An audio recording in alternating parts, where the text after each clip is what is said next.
Olá, seja muito bem-vindo ao nosso curso de psicopatologia. Esse aqui é o nosso episódio de número 38. Nós estamos avançando e trabalhando o livro Psicopatologia e Semiologia dos Transtornos Mentais, do queridíssimo Paulo Dalgalarondo. E hoje nós vamos trabalhar o capítulo de número 24, tá bom? Não sei se na tua edição o capítulo 23 é só uma breve introdução às funções psíquicas compostas, que é o que nós iremos trabalhar a partir de então. Não sei se foi um erro de edição, mas nas duas edições que eu tenho aqui, tanto a física como a digital, a gente tem esse tipo de classificação. Então, o capítulo 23 é uma introdução às funções psíquicas compostas, e é só um breve resumo sobre a complexidade daquilo que a gente vai trabalhar a partir de então, como eu, né, o self, identidade, personalidade, né, tipos humanos, temperamento, etc. Né, e a gente tem o conteúdo, portanto, no capítulo 24. Então, se você está procurando aí o capítulo 23, se na tua edição tem 23, eu não sei, né? Eu tentei pesquisar aqui, mas não encontrei somente essa divisão aqui. Então, o capítulo 23 nós, por motivos óbvios, não iremos trabalhar. É só uma introdução brevíssima, uma página, então não tem como a gente desenvolver um episódio só com isso. Então vamos para o capítulo 24, o eu, o self e a psicopatologia.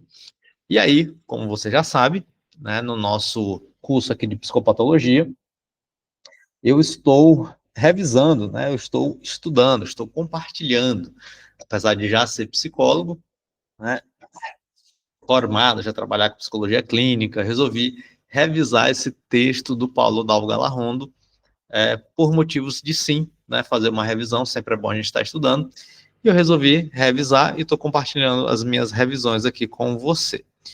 Né, e por motivos de metodologia, de também direitos autorais no YouTube, eu também mudei a metodologia. Antes eu estava lendo o texto junto e comentando alguma coisa. Agora eu já não posso fazê-lo. Então eu estou tentando trazer os resumos aqui. Né? Então faço o resumo dos conceitos e tento trazer um exemplo, né, como se eu estivesse dando uma aula efetivamente.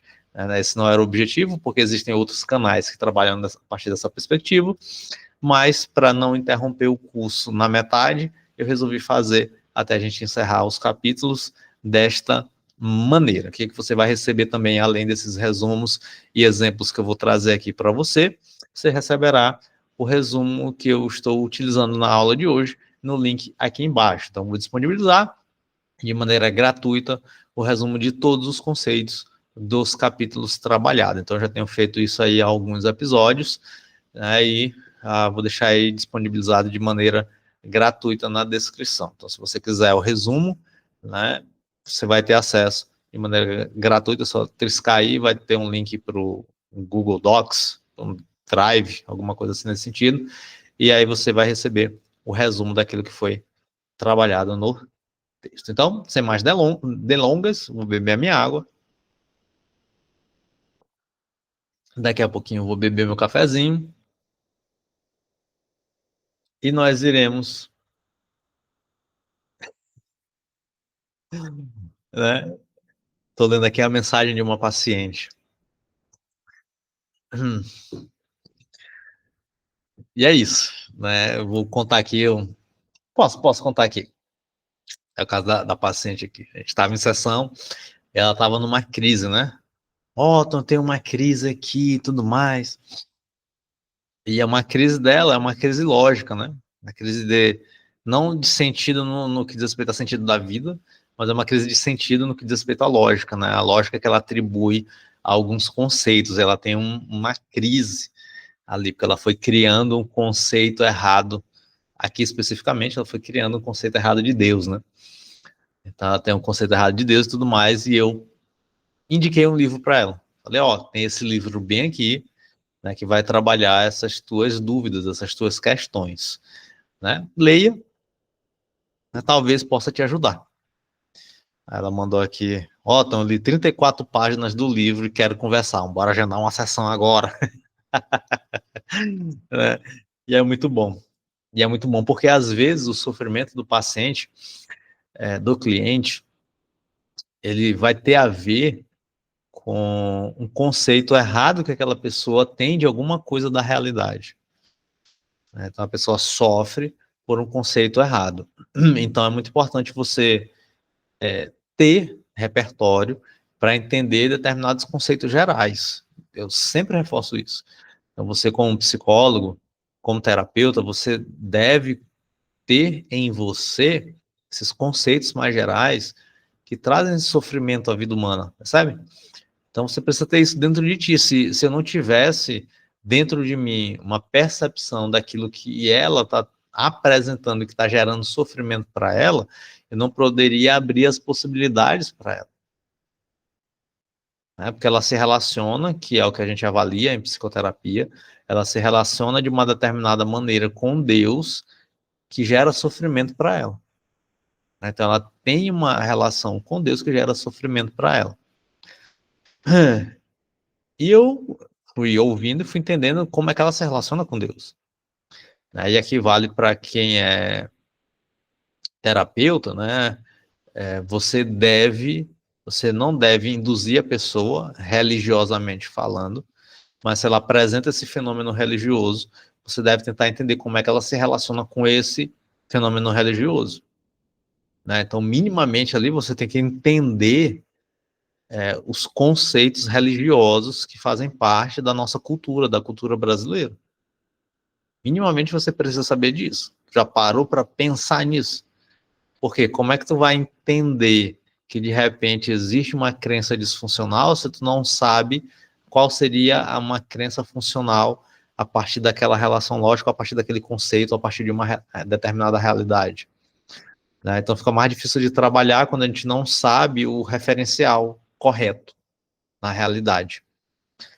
Então, por isso que muitas vezes o trabalho de terapeuta é um trabalho bastante exigente, porque exige da gente isso. E aí você deve saber, minimamente ali, os conceitos, entender minimamente ali as matrizes religiosas da cultura brasileira. Minimamente você deve saber isso.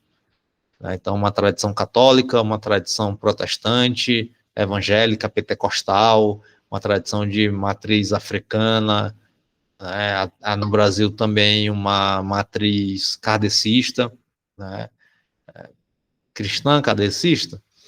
Então, você deve saber isso, você deve entender esses conceitos, porque pode haver sofrimento no que diz respeito ao relacionamento da pessoa que você está atendendo com essa matriz religiosa, né?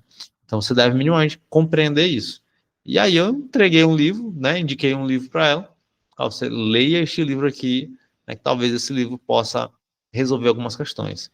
Que é, assim, uma questão que ela traz não é nenhuma questão que eu precise ser teólogo de uma tradição para ajudá-la, porque é um sofrimento que é lógico, né? Que é até geral, sabe? Que é a questão de Deus é bom e existe um sofrimento. Então, como é que eu me relaciono com isso? Como é que eu respondo isso? Então, em filosofia, a gente chama isso de o problema do mal. Então, como é que eu resolvo esse problema do mal quando eu tenho uma figura de um Deus que é bom? Então, é um problema que a gente trabalha. Eu trabalhei isso, por exemplo, na minha graduação em filosofia. Lá nas disciplinas de lógica contemporânea, a gente foi trabalhando isso. Quem trabalha muito isso é o Spinoza. Então, a gente tem um Deus que pode tudo, Deus cristão, estou falando aqui, ela é cristã, então a gente tem um Deus cristão. Então, tem um Deus que pode tudo, mas existe o mal. Então, como é que Deus pode se relacionar com o mal? Ou ele causa o mal, ou ele pode e quer. Ele não pode e quer. Ele não pode e não quer. Então, a gente tem essas nuances. Então, como é que eu me relaciono com isso? E aí, isso gera uma crise. Isso vai gerar uma crise, que era o sofrimento dela. E aí, vamos lá. Vou marcar depois aqui que eu terminar a nossa gravação, vou marcar a sessão com ela.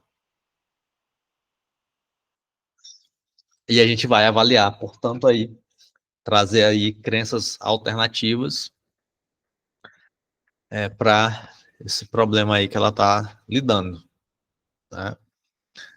E aí ela vai abandonar a fé, não vai abandonar a fé, vai decidir se relacionar de uma outra maneira com Deus. Enfim, é isso que a gente vai explorar, ver o que vai fazer sentido para ela.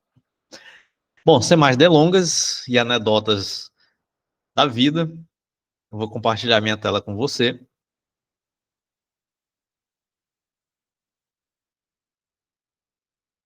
E você já está vendo a minha tela? Beleza. Ok, deixa eu dar um zoom para ficar melhor para você ver e pronto. Então aqui nós temos o resumo que eu estou trabalhando no capítulo 24, cujo título é O Eu, o Self, psicopatologia. Então aqui a gente tem uma teoria, né, que vão ter diversas perspectivas. Uma teoria que vai ter, essa teoria do eu, do self, do ego, possui diversas perspectivas. Então, basicamente, cada abordagem tem um entendimento sobre isso.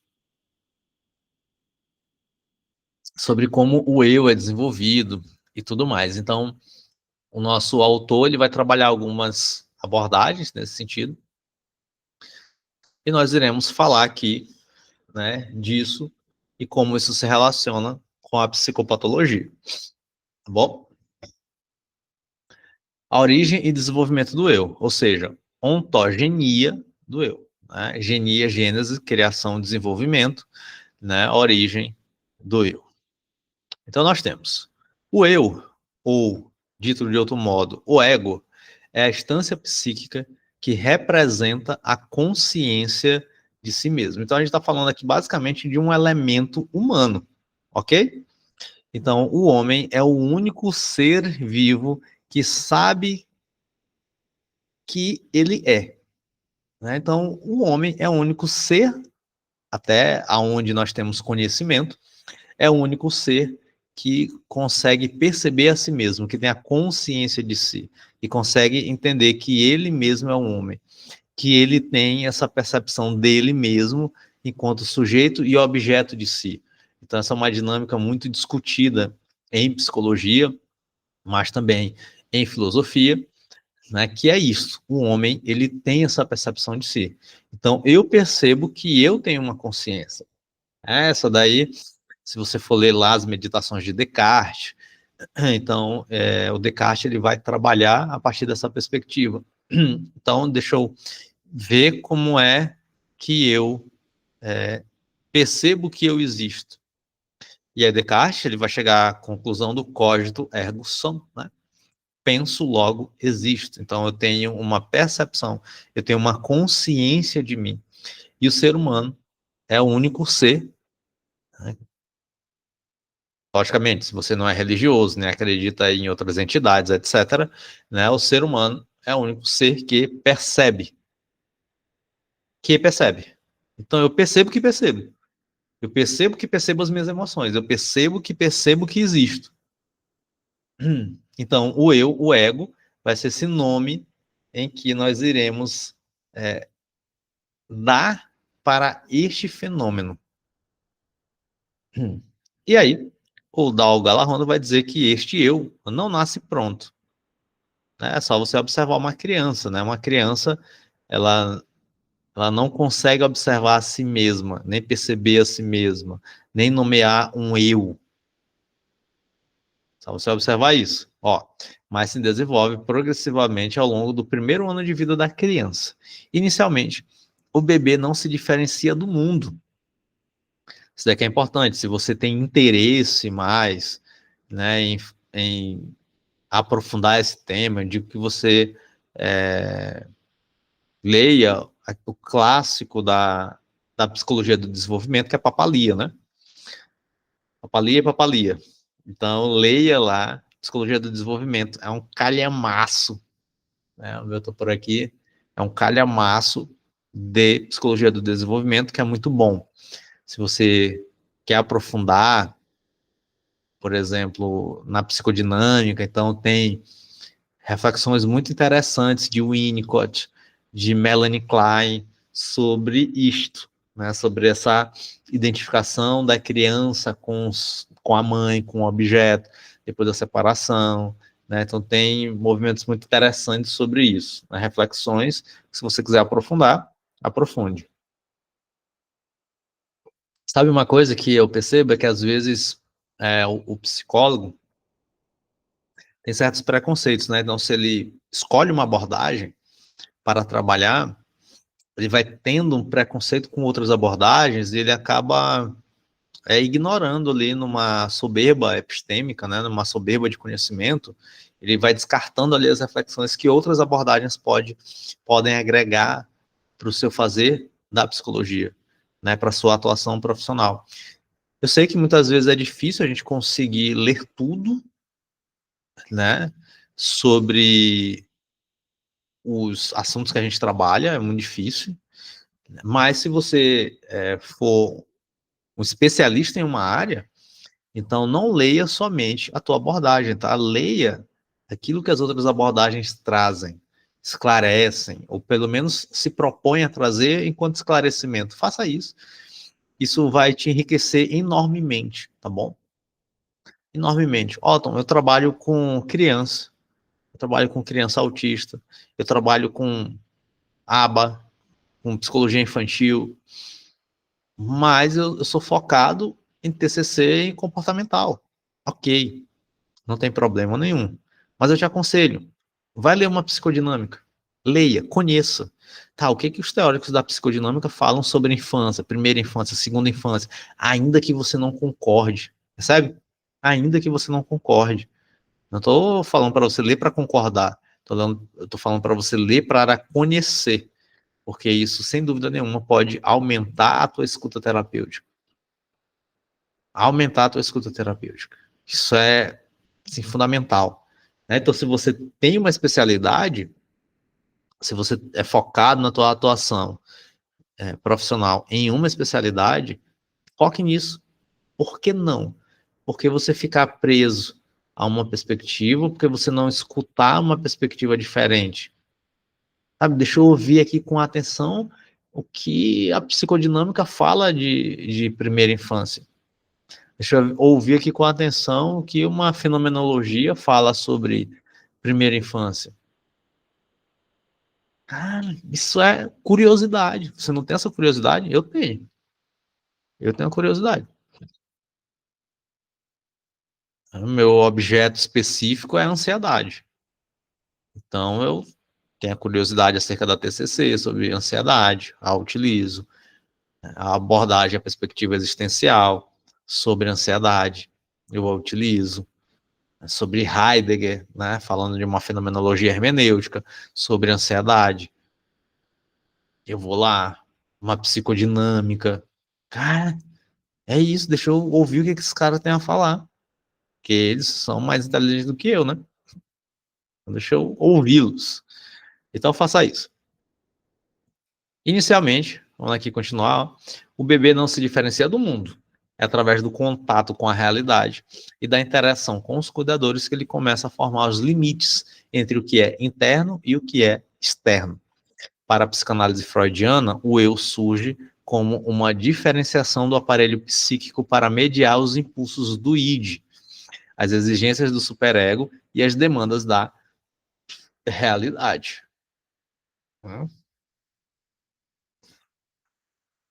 Exemplo, uma criança pequena morde o próprio dedo e sente dor. Começa a compreender a diferença entre o seu corpo e um objeto externo, como um brinquedo que ela pode morder sem sentir dor. Né? Então, esse eu ele vai surgir como essa diferenciação para poder a criança entender esse limite, o que é dela, o que é de fora. Né? Para Freud, especificamente, é mediar os impulsos do id. Ou seja, eu tenho um impulso aqui, só que eu tenho uma exigência moral, né? Eu tenho uma exigência e uma demanda da realidade. Então, esse eu serve para mediar isso. Então, como é que eu vou mediar isso?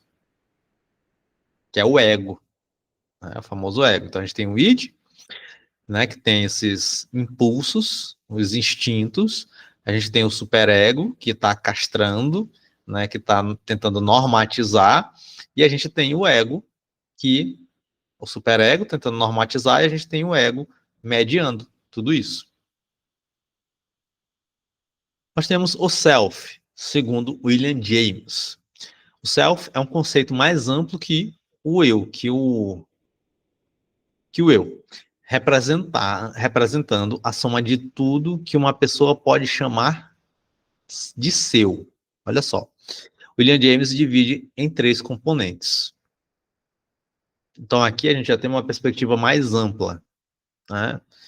Aqui a gente nas abordagens fenomenológicas existenciais, a gente tem muito essa perspectiva aqui, né? Então vamos lá, nós temos primeiro o self material, que vai incluir o corpo, as roupas, a família, a casa, os bens, é a dimensão mais concreta do self. Por exemplo, sentir orgulho de um carro novo como se fosse uma extensão de si, né? Ou sentir uma dor profunda pela perda de um animal de estimação, como se uma parte de si tivesse morrido. Né? Então a gente tem o self material, né? Então essa dimensão concreta, né? Então se eu tenho algo, e eu perco ou adiciono, vamos dizer assim, a mim esse algo, então, né, eu tenho essa experiência, né? Faz parte de mim. Isso. Self-social é o reconhecimento que uma pessoa obtém dos outros, né? Então, uma pessoa possui vários selves,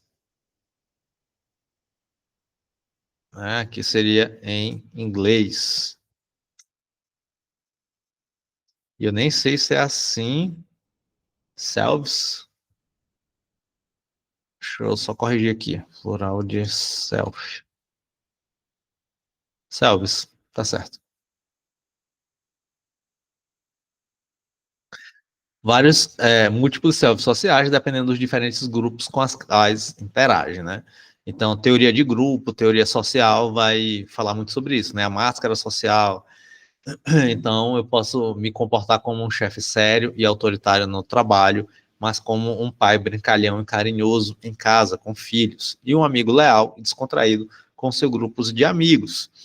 Eu posso trazer o meu exemplo pessoal, que eu sou dessa maneira, né? De repente, aqui não, né? Mas no trabalho, então, eu tenho uma perspectiva em que eu tenho uma postura um pouco mais séria. Lógico, né, eu sempre utilizando senso de humor, eu gosto muito de utilizar ironia, senso de humor, inclusive nas sessões, né, com os pacientes, eu não sou uma pessoa sisuda, nem nada disso. Meu humor é um humor, não é forçado, não sou expansivo, mas eu utilizo do humor ali de maneira natural, né, mas tem uma postura mais séria, muito diferente com como eu me comporto com os meus amigos, né, com os meus amigos.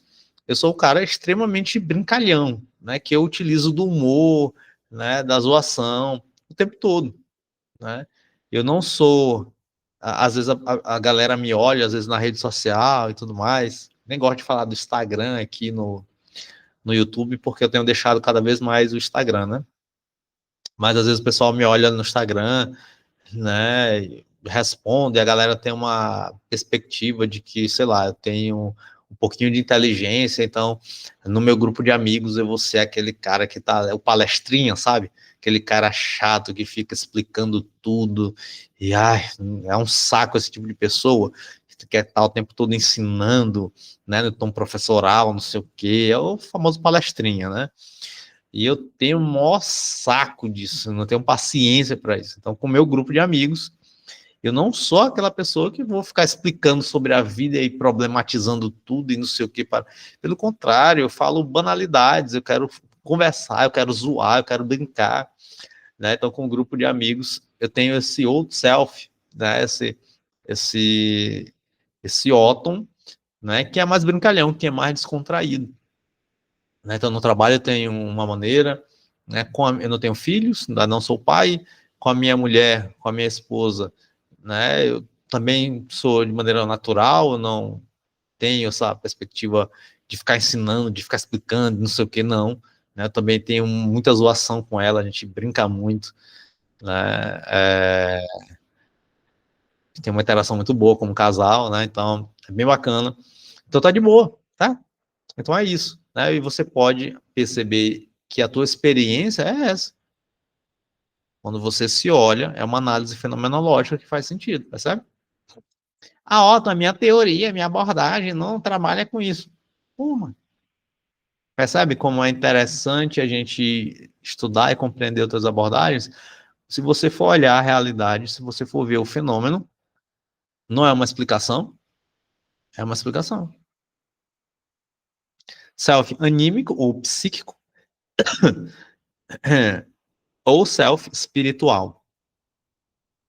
É o ser subjetivo e interior. O conjunto de nossas faculdades psíquicas, como pensamentos, sentimentos, vontades. É a dimensão mais íntima do self. Então, geralmente, o que a gente atribui a self é este ponto aqui, número 3 do William James, né? É a consciência dos próprios valores morais, a capacidade de refletir sobre os próprios pensamentos, ou o sentimento de ser o autor de suas próprias decisões. Então, geralmente, o que a gente chama de self, no senso comum, é essa perspectiva, este ponto 3 do William James. Não é isso? Ah, o self é esse ser subjetivo, interior, é geralmente que a gente atribui ao self. Psicopatologia do eu e do self. As alterações da consciência do eu, segundo Karl Jaspers. Então, Karl Jaspers é um autor que eu já comentei aqui em outros episódios do nosso curso de psicopatologia, e já está prometido que nós iremos trabalhar a psicopatologia geral do Karl Jaspers, né, que vai dar um trabalho do cacete, mas que nós vamos trabalhar esse curso aqui de psicopatologia, essa playlist, sei lá, vai ser enquanto eu tiver ânimo para trabalhar, né? Porque é um tipo de conteúdo ad eterno aqui para mim, tá bom? Eu não tenho a, como é que se diz? A pretensão de interromper, né? Enquanto eu puder gravar, eu tiver paciência de estar estudando psicopatologia e estar gravando aqui, estar conversando com você sobre, eu vou fazê-lo, tá bom? Então não tem problema em relação a isso. Enquanto você tiver paciência de acompanhar, a gente vai caminhando junto. Então já tem uma promessa aqui para o próximo livro, Seu Psicopatologia Geral. Tem um do Hutz também, eu não sei qual que eu vou trabalhar primeiro. Vou ver. Né? O do Hutz também de psicopatologia, que é muito bom, que vai dar uma perspectiva um pouco mais prática, né? E como a galera gosta de uma perspectiva mais prática, então talvez eu trabalhe do Hutz primeiro. Vamos lá. Então, Jaspers descreveu 4 aspectos fundamentais da consciência do eu, cujas alterações são centrais na psicopatologia. Consciência de unidade do eu. Então, o que Jaspers quer dizer com isso? A sensação de ser um e indivisível em um dado momento. A alteração ocorre em quadros psicóticos agudos. Exemplo: um paciente relata sentir-se como Deus e o demônio ao mesmo tempo, vivenciando duas entidades opostas dentro de si simultaneamente.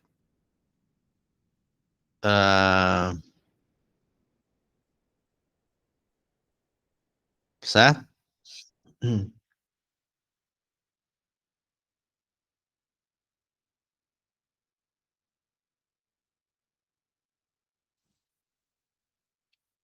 Então, a gente tem a percepção, o que seria o fenômeno normal, né? Vamos dizer assim. Né? O que seria o fenômeno natural? É quando a gente tem a percepção, a gente tem a sensação de ser um. Cara, eu sou uma pessoa só. Né? Não é assim que é a nossa vivência? Né? Então, eu sou uma pessoa. Eu sou eu. Eu ia falar aqui a frase do Ortega y Gasset, né? Eu sou eu e as minhas circunstâncias. Não, mas no que diz respeito a self, né? Eu não me percebo como eu e mais um eu.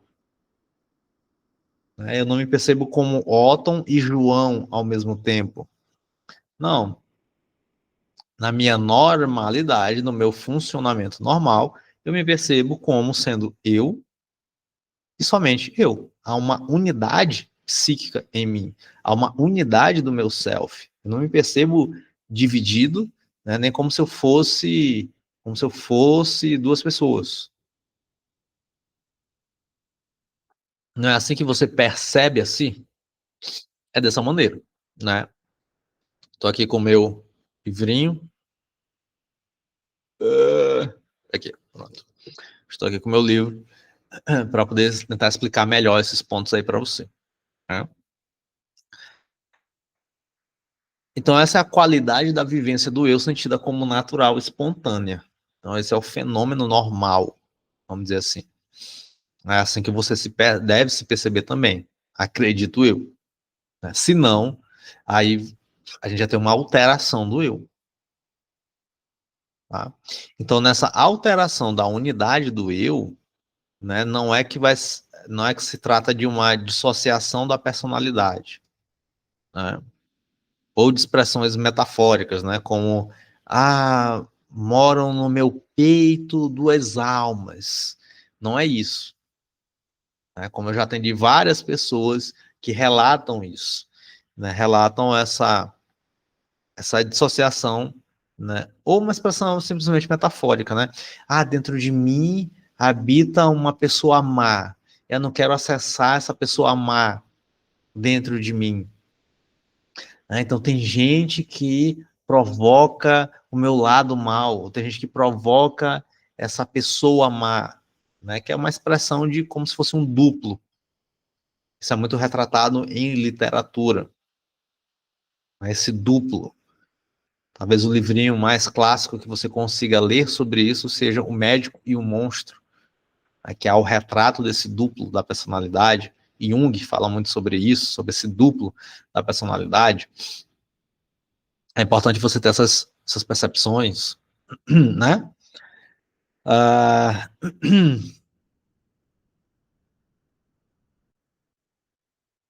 e também não se trata de tomar consciência de conflitos ou aspectos multifacetados da própria personalidade.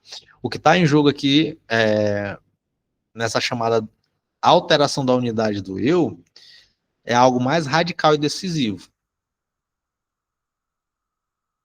Então, essa vivência radical de cisão do eu só existe, segundo o Jaspers, quando ambas as séries de identificações e processos anímicos se desenvolvem de forma absolutamente simultânea e contraditória, uma do lado da outra, uma do lado da outra.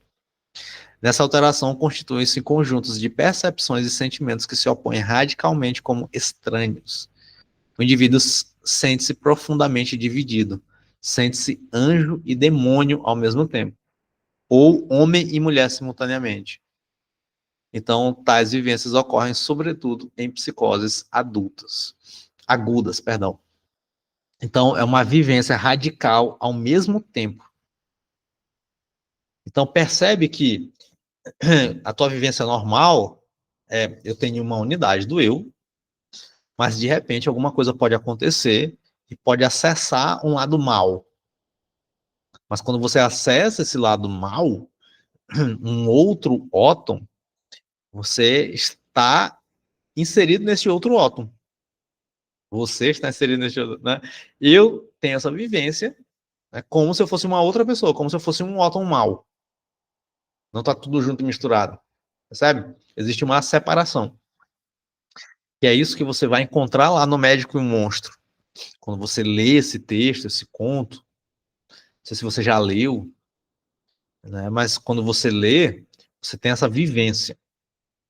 Então não é que o Médico e o Monstro é uma ilustração de uma psicose. O Médico e o Monstro é uma ilustração de uma expressão de uma possibilidade humana. Socialmente, no dia, no claro, eu encarno valores morais, eu sou médico, ajudo pessoas, contribuo socialmente, etc, etc. E à noite, no escuro, no sombrio, eu viro um monstro. E, inclusive, assassino pessoas. Mas nós temos o quê? A vivência separada. Então, o Jaspers, ele está falando, ele está retratando isso. Existe uma consciência de unidade. Ainda que, ora, eu acesse essa coisa boa, o médico, e ora, eu acesse o monstro. Mas eu tenho uma consciência de unidade.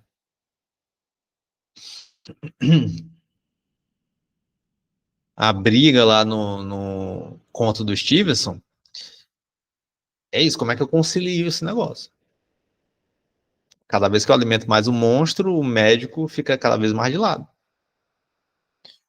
Mas se eu não der vazão para o monstro, será que o médico sobrevive? Então, como é que eu lido com esse duplo?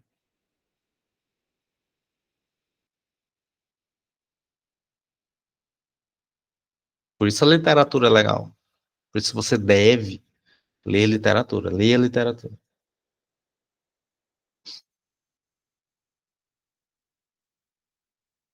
Eu tenho um canal paralelo que eu nunca falei sobre ele aqui, mas se você está assistindo esse episódio e quer saber mais sobre literatura, depois bota lá Reforma Clássica, Otton Sarr. E aí eu estou num processo de leitura, né, de uma coleção, de uma enciclopédia, né, uma grande coleção, né, de todos os livros, dos grandes livros da tradição do mundo ocidental. Né, e na altura que eu estou gravando aqui este vídeo, 2025, outubro de 2025, eu estou lendo o teatro grego. Inclusive já li sobre Édipo, Édipo Rei. Então o mito do Édipo é totalmente diferente do Édipo freudiano.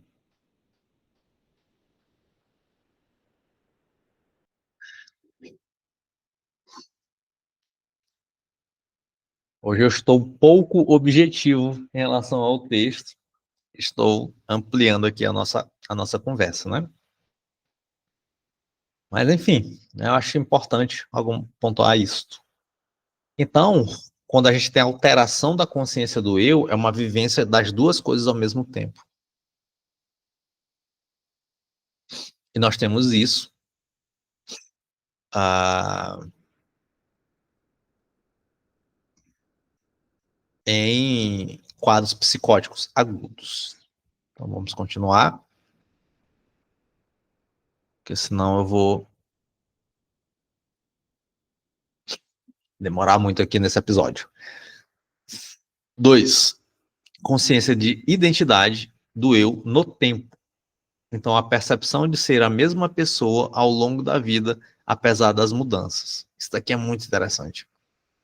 A alteração ocorre em psicoses em que o paciente sente uma ruptura com o seu passado.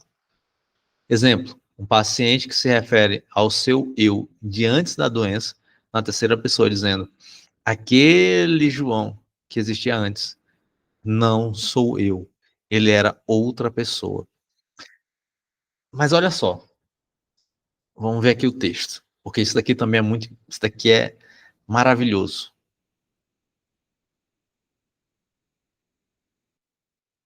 Trata-se da consciência de ser o mesmo ao longo do tempo, na sucessão temporal.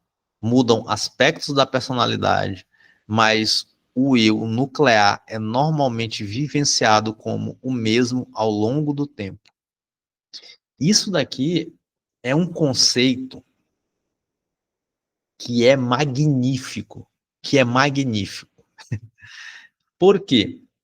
Se você é um materialista, você vai ter dificuldade em lidar com esse conceito. E é por isso que um materialismo radical é uma impossibilidade real. Não sei se tu já parou para pensar nisso, tá bom? Não sei se tu já parou para pensar nisso. O materialismo radical é uma impossibilidade real. Então, se você é psicólogo e é materialista, você não sabe, né, o que você está fazendo. Percebe? Por quê?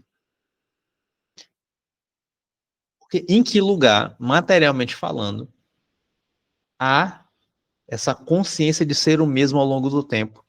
Se, por exemplo, as nossas células se renovam.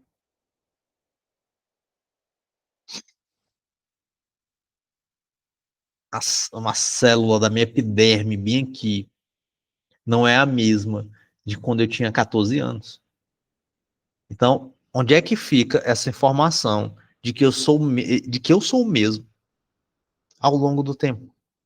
Se essa informação for instalada materialmente em mim e o meu material se renova e aquilo que era ontem já não é mais hoje, onde é que habita esta unidade?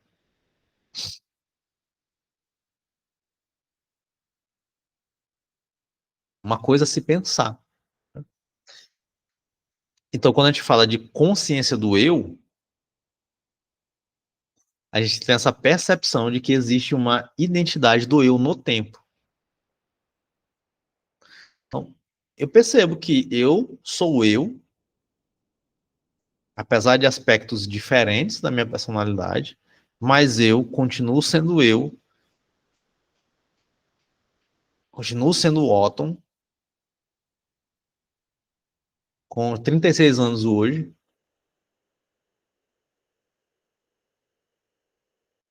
daquele que eu era há 10 anos. Se eu olho para mim com 14 anos, eu não percebo que 14 anos era uma pessoa diferente, no sentido de ser outra pessoa, completamente diferente. Porque tu pode dizer assim, não, Otton, se eu me lembrar de como eu era com 14 anos, eu sei que eu sou uma pessoa diferente, mas você é diferente em certos aspectos,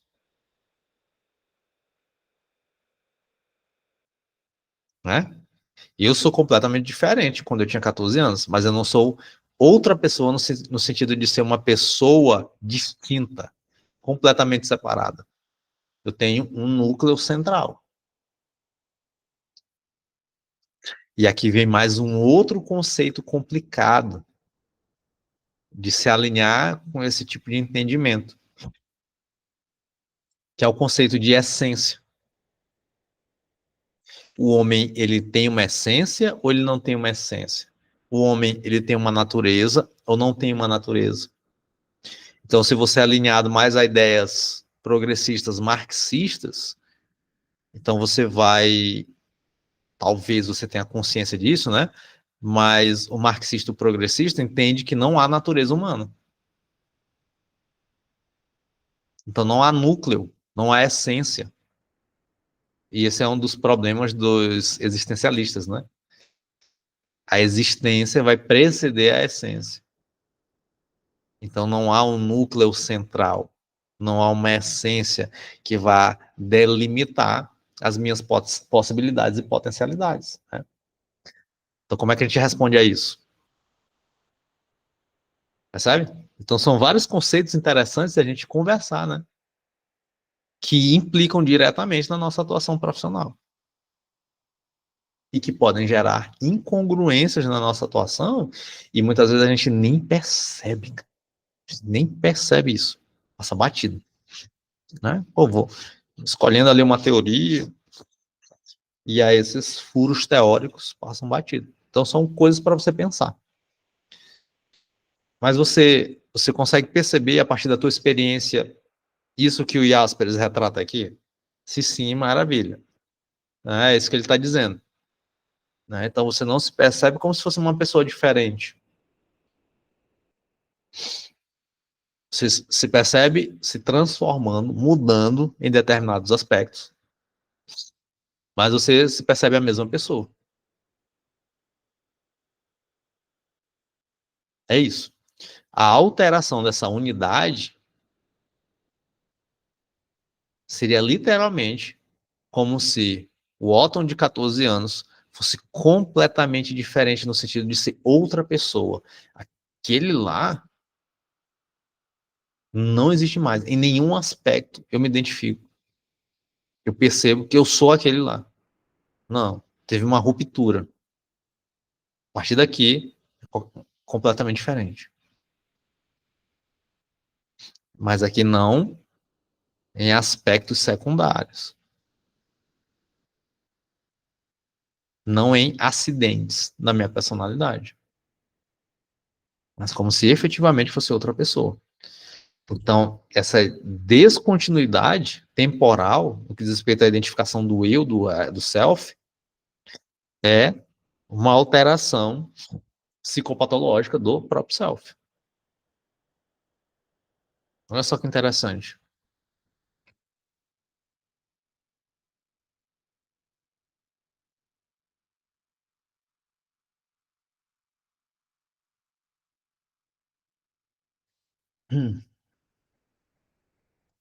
Vamos avançando. O tablet vai descarregar. 3. Consciência da oposição do eu em relação ao mundo. Como é que isso funciona?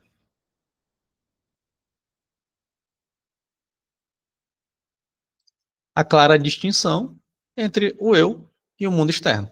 Alteração, perda das fronteiras do eu, comum na esquizofrenia e em estados de êxtase ou intoxicação. Exemplo, um paciente que acredita que seus pensamentos estão sendo ouvidos por todos ao seu redor. Publicização do pensamento. Como se não houvesse mais uma barreira entre sua mente e o mundo.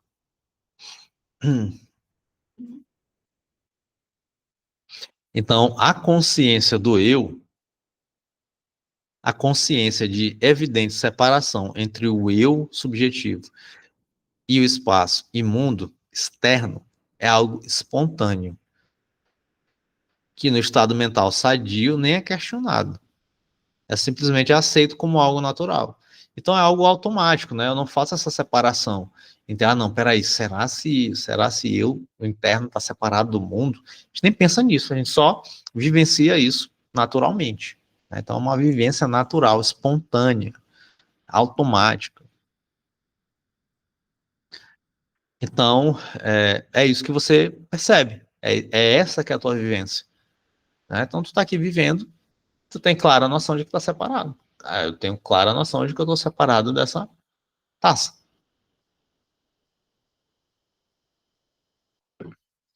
Quando eu estou conversando com a minha mulher, eu tenho a clara separação de que ela é uma e eu sou outra. Então, essa é a nossa vivência natural. Só que existe uma alteração dessa dimensão, que é a perda da sensação de fronteira e oposição entre este eu e o mundo. Então, aí os pacientes se identificam completamente com os objetos, pessoas, animais, máquinas, no mundo externo.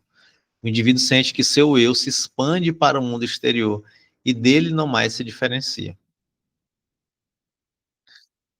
Então, em alguns pacientes psicóticos, pode ocorrer a vivência de sentir-se transformado em um robô, em uma outra pessoa, em um animal, né? Denominada transitivismo. De acordo com a hipótese psicanalítica, esses pacientes projetariam então seus estados subjetivos no outro, trasladando-se para um eu alheio ou para o corpo de um animal. Né? Então a gente tem isso. E aí eu recomendo que você leia com atenção este conceito. Não vou me explicar, porque tem alguns outros aspectos aqui, mas eu acho importante você dar uma lida lá. Principalmente para entender a publicação do pensamento, né, as vivências de sonorização do pensamento, né, de eco do pensamento. Então, são conceitos que estão no texto que eu não vou explorar aqui. Né, mas tem essa alteração. Né? Então, eu dei o exemplo da vivência natural, né, e da alteração, né, como se a pessoa percebesse que o externo faz parte do interno. Tá bom? Consciência de atividade do eu, é o quarto ponto, que é a sensação de ser o agente dos próprios atos mentais e físicos. Eu penso, eu sinto, eu faço.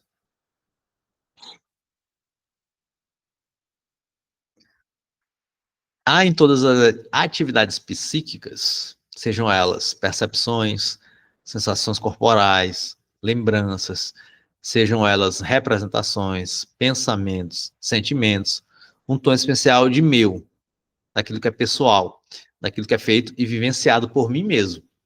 Então, quando você pensa, cara, eu estou pensando.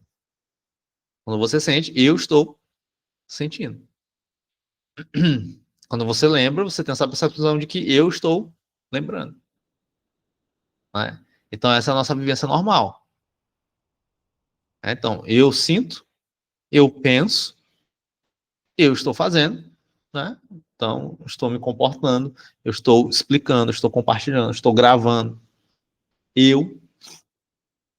Então, a gente tem essa consciência de atividade do eu.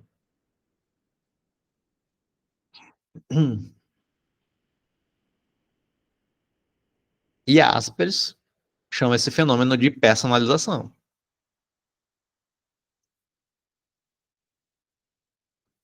E aí ele vai dividir, eu não botei aqui no nosso resumo, né? Eu botei a alteração aqui, ó. Mas ele vai dividir o quê? Entre as alterações da consciência da existência e as alterações da consciência de execução. Então vamos lá. Antes de falar dessas, né? Então a gente tem aqui, né? A alteração aqui da vivência do feito, né? O paciente sente que seus pensamentos, sentimentos ou ações são controlados ou impostos por uma força externa. Então alguém está gerando esse pensamento em mim, sabe? Não sou eu que estou pensando. Alguém está gerando esse pensamento em mim. Alguém está dizendo para eu fazer tal coisa.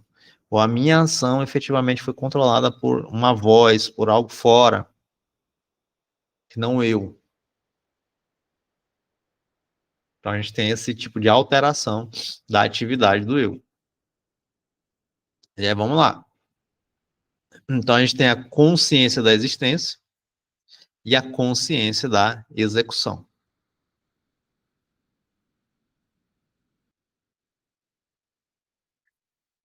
Despersonalização, sentimento de estranheza, irrealidade. Peraí. Tá. Antes da despersonalização e desrealização, vou comentar aqui nessa alteração da consciência da existência e da consciência da execução, que eu acho importante, mas que eu não coloquei aqui como conceito, que é um desdobramento da atividade do eu. Mas depois você também observa lá no texto, tá? Então, a alteração da consciência da existência. Essa alteração psicológica consiste na suspensão da sensação normal de existência do próprio eu, né? O eu corporal e psíquico. O indivíduo perde ou tem diminuído a consciência do ser ele próprio. Então, ele percebe um distanciamento do mundo perceptivo e perde mesmo a consciência do sentimento do eu. Não sou eu, né? Para Jaspers, o curioso desse fenômeno é a condição na qual o ser humano existindo já não pode mais sentir a sua existência. Então tem esse afastamento, esse distanciamento. Por exemplo, alguns pacientes podem se sentir alheios a si mesmos, estranhos a si mesmos. Eles podem relatar assim, ó, sou apenas uma máquina, sou apenas um autômato, um robô. Sinto-me como um nada, como um morto. Então esse tipo de vivência é interessante. A gente precisa ouvir com atenção. Então, eu atendo, ou já atendi, algumas pessoas com esse tipo de relato, né? Ah, eu me sinto um robozinho. Né? Sinto uma máquina. A gente precisa estar atento a esse tipo de fala, para poder avaliar se é algum sintoma psicótico ou não. E a alteração da consciência de execução. Na naturalidade da experiência e ações diárias, não se nota quão essencial é a unidade da vivência de execução. Para cada sujeito, é evidente que quando se pensa, se sente e se deseja, é o eu próprio que faz. Aquilo que eu falei, né? Na alteração da consciência de execução, o paciente, sobretudo em quadros psicóticos, ao pensar ou desejar alguma coisa, sente, porém, que de fato foi o outro que pensou e desejou tais pensamentos ou desejos e o impôs de alguma maneira. É isso que eu falei, né? Então foi uma imposição. Né? Então isso é importante de você perceber e escutar e ouvir durante o teu atendimento. Então vamos para despersonalização e desrealização.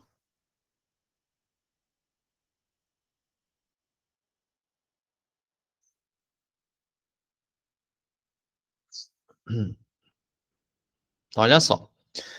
Despersonalização. Estou começando a ficar com fome. Despersonalização. Sentimento de estranheza, irrealidade e perda de familiaridade com o próprio corpo ou self. O indivíduo se sente como um autômato, um observador externo de si mesmo. É comum em crises de pânico, depressão e esquizofrenia. Exemplo, eu me olho no espelho e não me reconheço, ou sinto como se estivesse assistindo a um filme da minha própria vida sem sentir nada. Então, muito comum, né, em experiências de estresse agudo, em experiências de ataque de pânico, em depressão com sintomas psicóticos. Então, é muito comum esse tipo de vivência, de despersonalização. Né? Então, eu tenho uma perda de familiaridade com o próprio corpo, como se ele estivesse se observando de fora. Então, a gente tem isso, a despersonalização. Né? É um fenômeno interessantíssimo e que tem acontecido muito, né? Eu, como atendo muito casos de ansiedade, então a gente tem crises de pânico, né, ataques de pânico, esse fenômeno aparece, tem aparecido cada vez mais. É o que é um alerta, porque é um sintoma grave, tá? Não é um sintoma assim, de boa, vamos dizer, né? E olha só o que o nosso autor fala. A despersonalização é vivência geralmente muito perturbadora. Quem tem essa experiência de despersonalização sente algo estranho, lógico. É uma alteração do eu, né? Uma alteração da consciência. Então, a vivência é algo estranho, é assustador. Pois a experiência da perda ou transformação do eu costuma assustar e inquietar o paciente marcadamente. Lógico. Você está acostumado a se identificar com o teu corpo, com o teu self, de repente tu tem uma experiência que você está distanciado, está afastado. Né? Então o indivíduo sente-se estranho consigo mesmo, vive marcante transformação na qual seu eu familiar e cotidiano, inclusive o próprio corpo, são vivenciados como algo estranho, diferente, bizarro. Então isso gera sentimentos de angústia e de perplexidade, perdão. E aqui, que é um sintoma da crise de pânico, a sensação da perda do controle e de que está ficando doido. Estou enlouquecendo. Né? Então, isso é comum em crises de pânico. Né? Então, estou perdendo o controle, tenho medo de perder o controle. Então, vai ser uma temática que vai girar no centro dos ataques de pânico e dos transtornos de pânico. Né?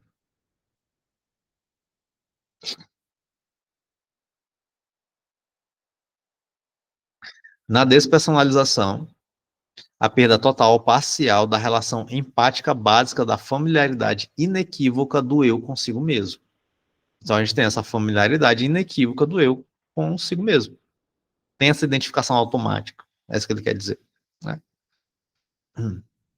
Então há um estranhamento daquilo que nos é mais familiar, do nosso próprio eu.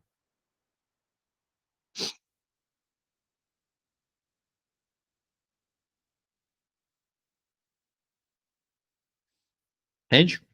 Então tem, ó, eu me sinto estranho, alheio ao meu próprio corpo, ao meu próprio eu. Despersonalização.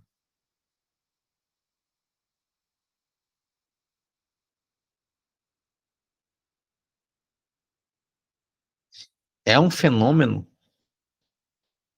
sim, que gera muito sofrimento e tal, mas é um fenômeno interessantíssimo. Desrealização, sensação de que o mundo externo se tornou estranho e irreal. Ando pela minha rua sempre, mas tudo parece artificial como um cenário de um filme. As cores estão diferentes. Então, a gente tem, às vezes, não é tão raro a associação da despersonalização com a desrealização.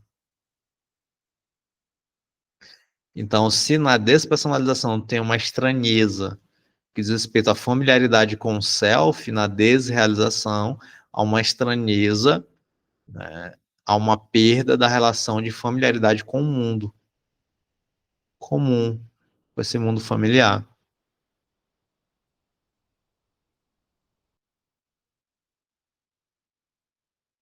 Então, antes o mundo da pessoa que era familiar, caseiro, passa a ser percebido como um mundo estranho, né, mudado.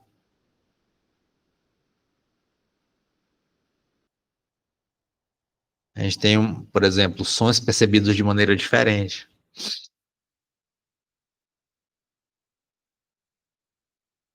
As cores têm uma outra característica.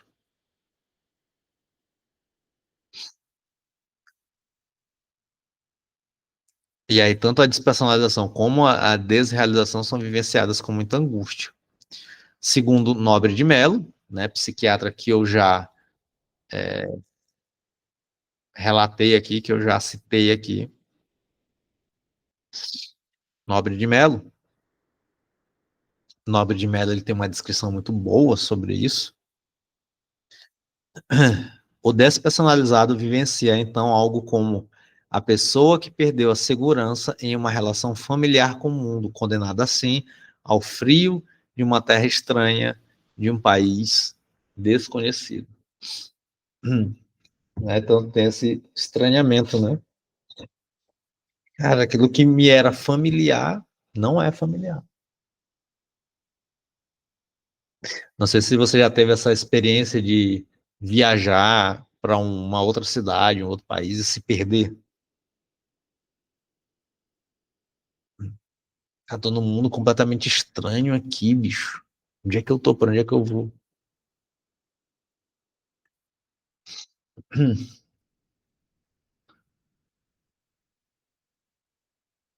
Vamos lá, que ainda tenho 2 páginas aqui. Me tolerem. Esquema corporal, imagem corporal e suas alterações. Esquema corporal. A representação mental do corpo no espaço. Alterações neurológicas no lobo parietal podem causar síndromes como heminegligência, incapacidade de perceber um lado do corpo e do espaço. Exemplo, um paciente que só come a metade direita da comida de seu prato, ignorando completamente o lado esquerdo. Né? Então aqui a gente tem fenômenos neurológicos, né, que vão influenciar nessa alteração. Anosognosia, anosognosia, incapacidade de reconhecer a própria doença ou déficit. Por exemplo, um paciente com o braço esquerdo paralisado, que insiste em dizer que está tudo bem e que consegue movê-lo normalmente. Aqui não é uma negação, mas é uma incapacidade de reconhecer. Imagem corporal, a representação subjetiva e afetiva do corpo. Né? Então, essa é o que a gente chama de imagem corporal. Muita gente tem dificuldade com a sua imagem corporal. Senesteopatia, sensações corporais bizarras e desagradáveis, sem base orgânica. Exemplo, um paciente que se sente, que se queixa de que sente o fígado encolhendo. e que o cérebro está se desfazendo. Né?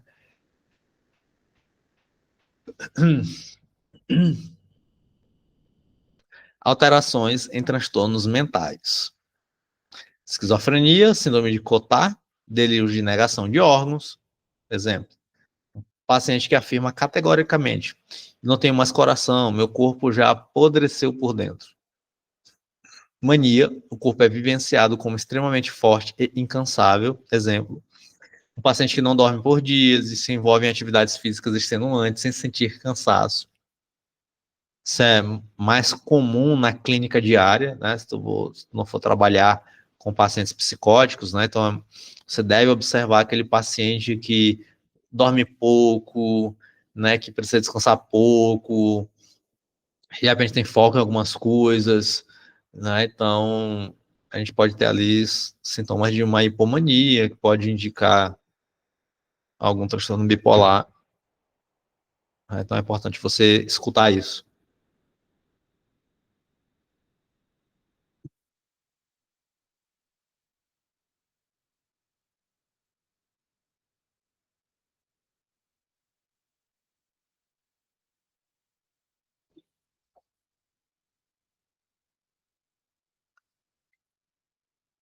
Membro fantasma, sensação vívida de que um membro amputado ainda está presente. É um paciente que sente uma coceira intensa nos dedos de uma mão que foi amputada. Esse fenômeno aqui é muito comum com veteranos de guerra. Né? Então, o membro fantasma, né? Tem algum filme que retrata isso? Talvez não diretamente, mas você pode assistir Sniper Americano, que lá vai ter um contexto, né? Vai ter algumas cenas que isso vai aparecer como uma ilustração. Não, membro fantasma, então ali a galera sentindo dor por conta disso. Eu acho, se eu não tiver enganado, será se a IA consegue me ajudar nisso? Que tem um episódio de Dr. House acerca de um membro fantasma. De um membro fantasma? Acerca da condição do membro fantasma. Deixa eu ver aqui se a IA consegue me ajudar.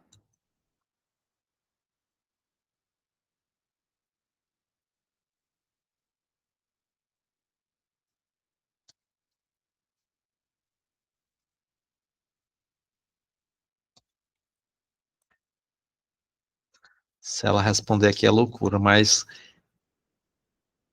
eu acho que tem. Aqui, ó. Perfeito. E minha memória não tá tão ruim assim, ó.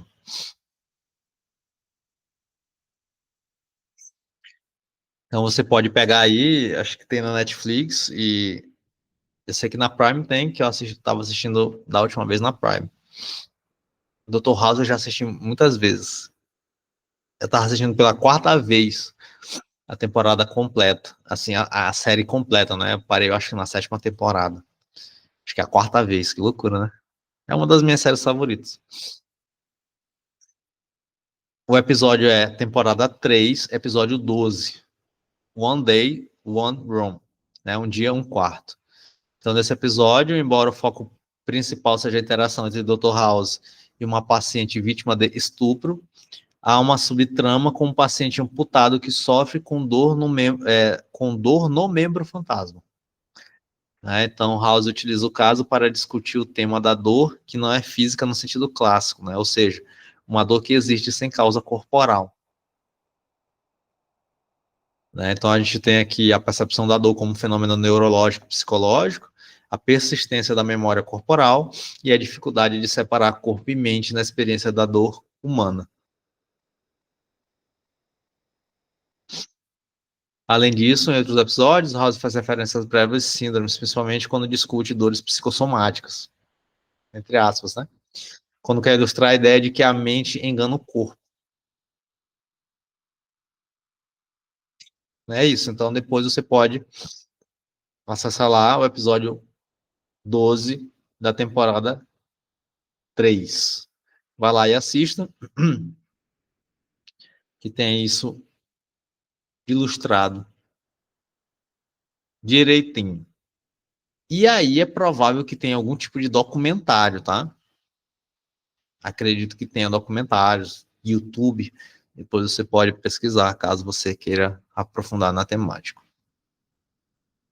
Valoração do eu, narcisismo e autoestima. Aumento da valoração, então sentimentos de grandiosidade, onipotência, superioridade, típicos da mania e do transtorno de personalidade narcisista, né? Então aqui tem, eu acho que algumas síndromes que ele vai classificar, né? Então, narcisismo, que atualmente é moda chamar todo mundo de narcisista, né? Não sei como é que esse negócio começou, essa febre de narcisistas aí. Todo mundo é narcisista. Ai, não tenho paciência. Pois a gente poderia até analisar esse tipo de fenômeno, né? Mas uma cultura que exalta o egocentrismo, daqui a pouco, naturalmente, todo mundo vai se sentir narcisista, né? E aí a galera vai classificar. Eu acho engraçado, porque vai normalizando o egocentrismo, e aí, a partir da valorização do ego, de uma cultura egocêntrica, aí vem a crise. Aí psicopatologiza aquilo que foi normalizado pela própria cultura. Então, há algum tempo a gente tem valorizado uma cultura egocêntrica. Então, eu me valorizo, eu tenho que me amar, né? Eu tenho que ser a pessoa mais bonita do mundo. Então, uma cultura extremamente egocêntrica. E a partir desse egocentrismo, nós fomos tendo os prejuízos e as consequências negativas do egocentrismo. E aí, a partir da normalização do egocentrismo e de seus prejuízos, a gente começa a psicopatologizar. Então agora todo mundo é narcisista. Percebe? O ser humano é um pouco complicado, né? Mas a gente poderia, não sei se tem um estudo sobre isso, mas poderia ter uma análise fenomenológica disso. Então, a partir de uma cultura egocêntrica, todo mundo vira narcisista. Por quê? Porque eu não consigo lidar com os aspectos negativos do incentivo cultural do egocentrismo. E aí eu preciso condenar agora isso, né, chamando esse negócio de psicopatologia.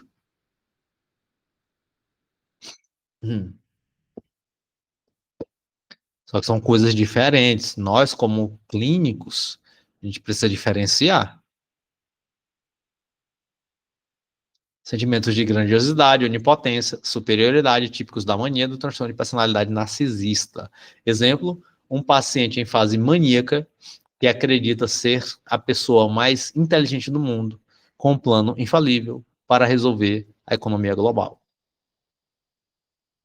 Um livro extremamente interessante de você estudar, de você ter ao teu lado, para identificar características de personalidade. É um livro que é, inclusive, é caríssimo, do Gabbard. Psicologia e psiquiatria psicodinâmica. Ele tem uma capinha verdinha do Gabbard. Leia este livro. Se você trabalha com clínica psicológica, estude este livro. Se você quer aprofundar em psicopatologia, estude esse livro. Estude esse livro.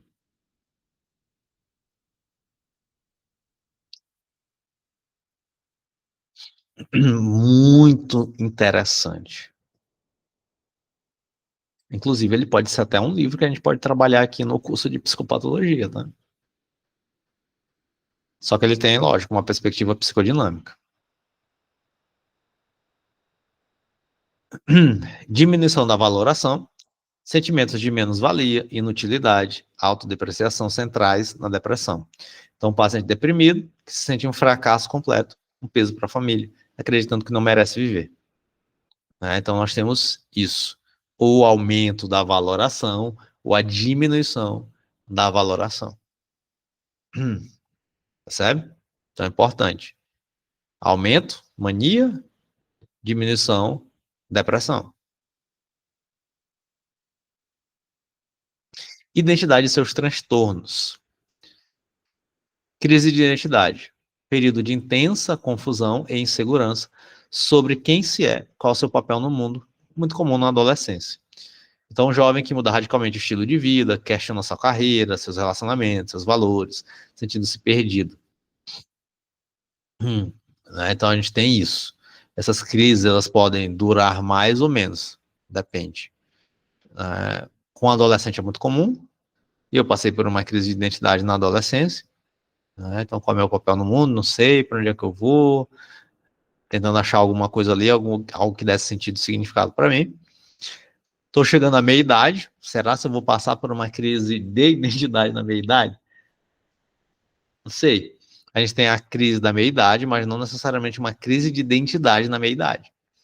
Tá bom? Então são coisas diferentes. A crise de identidade é algo mais profundo, tá bom?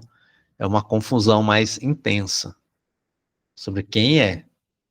Né? Às vezes, a crise da meia-idade, às vezes é uma crise ali sobre aquilo que você fez, sobre o confronto com a vida, né? Então tem uma característica, apesar de sofredora também, mas menos intensa no que diz respeito à identidade em si. Ela é menos intensa, ela é mais branda. Transtorno dissociativo de identidade, presença de duas ou mais identidades em estados de personalidade distintos que recorrentemente, que acho quase não sai, assumem o controle do comportamento, com amnésia para eventos importantes. Exemplo, uma pessoa que alterna entre uma personalidade infantil e assustada chamada Ana e uma personalidade adulta e protetora chamada Júlia, sem que Ana se lembre do que Júlia faz. Aqui a gente tem, de maneira mais recente... Ai, cara, como é o nome daquele filme?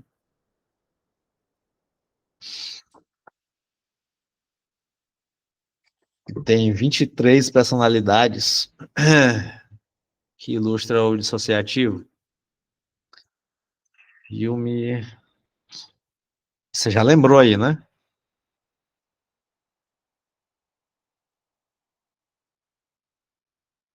Fragmentado, isso.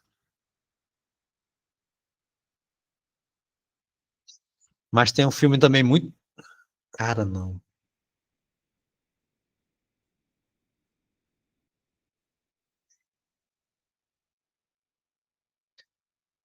Eu lembrei aqui de outro filme, mas que é interessante, porque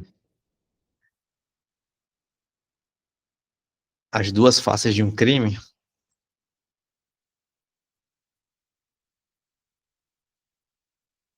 Isso. As Duas Faces de um Crime. Depois você.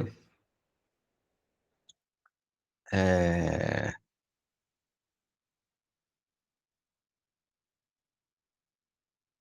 Depois você assiste lá, certo?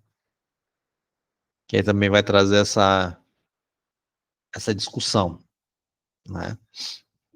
Vai levantar essa hipótese do dissociativo de personalidade, né? De identidade.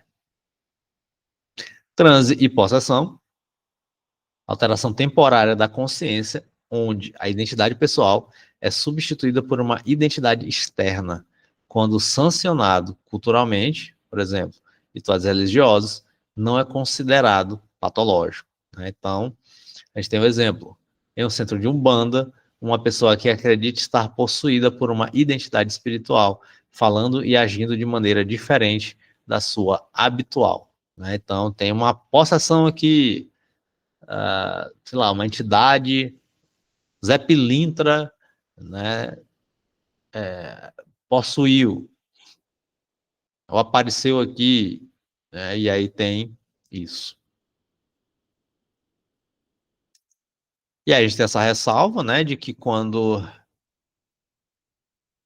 está em contexto religioso, então não é considerado algo patológico.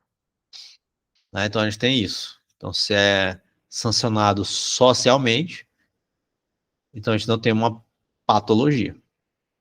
Isso daqui a gente assim, pode gerar inúmeras discussões sobre isso. Mas a gente, que eu digo terapeuta, a gente precisa compreender isso. Então, se a partir de um fenômeno religioso, se a partir de um fenômeno ritualístico religioso, então você deve suspender a psicopatologia. Alterações da experiência do self. A alteração da experiência do self descreve experiências anômalas do self, especialmente proeminentes na esquizofrenia, que afetam a própria base da subjetividade. Por exemplo, hiperreflexividade. Então, uma tendência à autoobservação excessiva, em que o indivíduo trata a si mesmo como um objeto de análise constante. Um paciente que relata passar o dia inteiro monitorando cada pensamento e sentimento, questionando por que pensa e sente de determinada maneira, a ponto de não conseguir mais agir espontaneamente. A gente tem um pouco disso no transtorno de pânico também. Só me escapou agora o nome.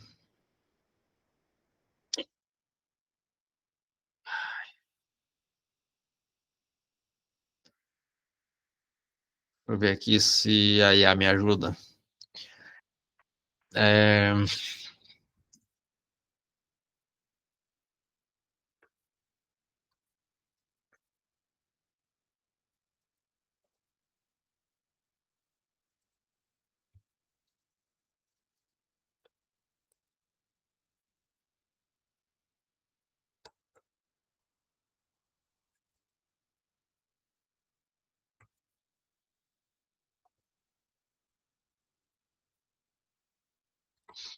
Deixa eu ver se eu consegui descrever aqui certinho.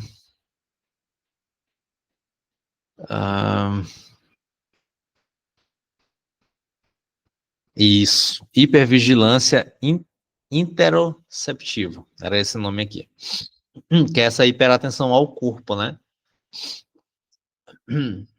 Essa hipervigilância interoceptiva. Pronto, era esse nome técnico aqui que estava me escapando. Vai ser essa tendência, né? A ficar monitorando, cara, meu coração, opa, palpitou diferente. E a gente vai ter, assim, algumas pesquisas que vão associar, né? Que vão gerar essa correlação entre uma pessoa que é mais sensível a essa observação, né? Com pessoas que têm histórico de transtorno de pânico. Né? Então, se eu tenho uma tendência a observar mais, eu posso ter uma tendência a desenvolver um transtorno de pânico. Né? Então, caso eu tenha alguma crise de ansiedade, ou caso eu tenha algum transtorno, uma crise de pânico, então, se eu tiver essa tendência maior a hipervigilância interoceptiva, então eu posso desenvolver mais facilmente, eu posso ser mais vulnerável a desenvolver um transtorno de pânico, né? Então isso é interessante. Então tem gente que efetivamente é mais sensível. Por que isso acontece? Não se sabe, mas é interessante.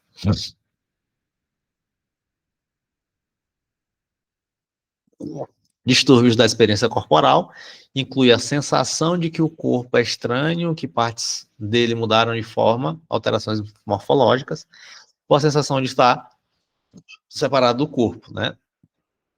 Sinto meu braço como se fosse de borracha e não pertencesse a mim. Distúrbios da demarcação do self. Fronteira entre o self e o mundo se torna permeável, né? É o exemplo que a gente já falou anteriormente. Né? O paciente que ao ver outra pessoa chorar, sente a dor como se fosse sua e começa a chorar também sem entender a diferença entre ele e o outro. Né? Então nós temos, né, esses distúrbios aí de demarcação do self. Então esse é um capítulo muito interessante do eu e as alterações do eu, né? Do self e as alterações do self. Então, espero que você tenha curtido, espero que tenha feito sentido. Né? Hoje eu comentei um pouco a mais do que que seria a proposta aqui. Talvez eu tenha empolgado, talvez a cafeína tenha batido no meu organismo e eu esteja um pouco mais agitado, talvez eu tenha tido uma boa noite de sono, talvez. Então são elementos aí que fizeram talvez eu estender um pouco mais aqui o nosso assunto e os nossos comentários. Se você ainda não é inscrito no canal, se inscreva no canal, acompanhe a nossa playlist do nosso curso de psicopatologia e vamos caminhando, porque nós estamos chegando ao final deste livro. Então, estamos caminhando aí para o final do nosso psicopatologia e semiologia dos transtornos mentais. Então, beijinhos e até o nosso próximo episódio. Tchau, tchau.